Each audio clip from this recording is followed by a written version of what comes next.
રાજ્યભરમાં હાલ મતદાર યાદી સુધારણા એટલે કે એસઆઈઆરની કામગીરી ઝડપથી ચાલી રહી છે. આ કામગીરી શિક્ષકોને સોંપવામાં આવતા તેમની ઉપર કામનું ભારણ આવી ગયું છે.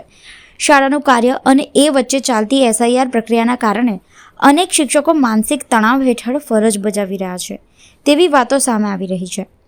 આવી પરિસ્થિતિમાં રાજ્યમાં અત્યાર સુધી 5 BLOના મોત થયા હોવાનો ગંભીર મુદ્દો સામે આવ્યો છે. આ જ પૃષ્ઠભૂમિમાં વડોદરામાં ફરજ પર રહેલા એક મહિલા સહાયક BLOનું હાર્ટ એટેકથી થયેલું દુઃખદ અવસાન મોટો પ્રશ્ન ઉઠાવી રહ્યું છે.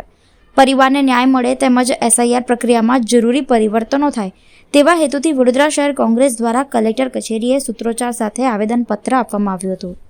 આવેદનપત્રમાં કોંગ્રેસે જણાવ્યું કે એસઆઈઆર પ્રક્રિયા દબાણભરી, યોગ્ય આયોજન વિનાની અને અલ્પ સમય મર્યાદા ધરાવતી હોવાથી શિક્ષકો પર અતિરેક તણાવ સર્જાય છે.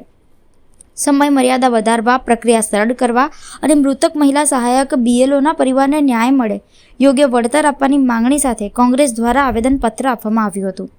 આ અવસરે વડોદરા શહેર કોંગ્રેસ પ્રમુખ ઋત્વિજ જોશી, વિપક્ષી નેતા ચંદ્રકાંત શ્રીવાસ્તવ, કાઉન્સિલર જહાં ભરવાડ, કાઉન્સિલર પુષ્પા વાઘેલા, અનુસૂચિત જાતિ વિભાગના ચેરમેન મહેશ સોલંકી સહિત મોટી સંખ્યામાં મહિલા અને પુરુષ કાર્યકર્તાઓ ઉપસ્થિત રહ્યા હતા.